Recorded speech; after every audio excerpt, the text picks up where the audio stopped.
Salut à tous et à tous, c'est Desgiros.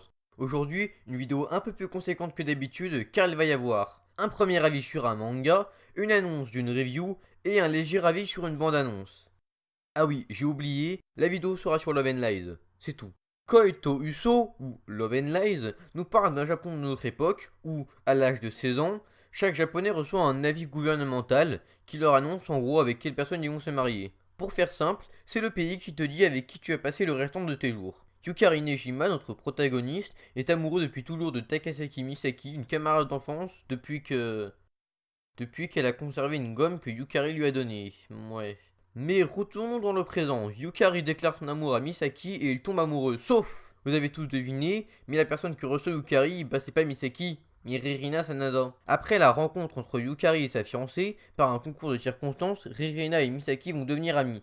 Et malgré l'interdiction entre Yukari et Misaki, il va quand même y avoir une relation entre eux. Et d'ici là vont se créer plein de situations, de retournements, de révélations. Enfin, je pense. Car Love and Light est édité en France aux éditions Pika jusqu'au tome 2. Oui, j'achète les mangas au lieu de regarder les scans. Y a un problème? Bon, commençons par ce que vous flairez tous et ce qui est pas forcément faux. Oui, Love and Light est très cucu romantique niais. Je peux pas le nier. Même si ça pourrait très bien partir en School Days et que même si c'est très gentil, il y a quand même des scènes qui le sont moins. Et si ça me dérange pas trop, je sais que c'est pas le cas de tout le monde.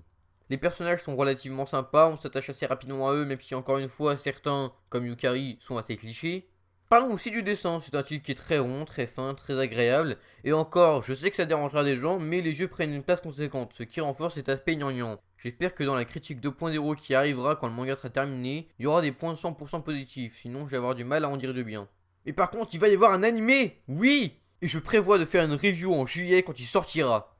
Mais en attendant, analysons le trailer, même si ça dure que 30 secondes. Donc on peut pas vraiment dire quelque chose, quoi. Donc c'est produit par Liden Film qui ont fait tout ça. Et j'ai vu qu'à ça de leur boulot, et c'était pas très bien, mais c'est pas suffisant pour donner un avis. Puis c'est pas parce qu'un studio enchaîne les bouses qu'il peut pas y avoir un miracle. Puis on a les deux personnages principaux. Rien à dire si ce n'est qu'ils existent dans l'histoire principale, avec une petite musique sympa en fond. Bah là c'est le titre de l'animé. Au moins ils se sont pas trompés, ça aurait été con. Ensuite une description, et comme je parle pas japonais, je sais pas ce que ça veut dire. Puis on voit des scènes du tome 1, et ma crainte quand je vois ça, c'est que l'anime reprenne toutes les planches du manga, et c'est mieux de faire peau neuve, d'inventer soi-même des plans, c'est rafraîchissant. Après c'est plutôt joli, et c'est en accord avec l'esprit du manga, même si les jeux deviennent un peu plus choquants vu que c'est de l'animation. Mais après, ça me dérange pas. Conclusion, bah j'ai hâte de voir la suite, surtout l'animé. J'ai listé que quelques points, mais il faut quand même pas que je dévoile tout, sinon la critique 2.0 ne va parler que de la fin. Mais il faut quand même avouer que cette histoire est cool. Sinon je vous dis à la prochaine, salut à tous et à toutes, c'était Chiros.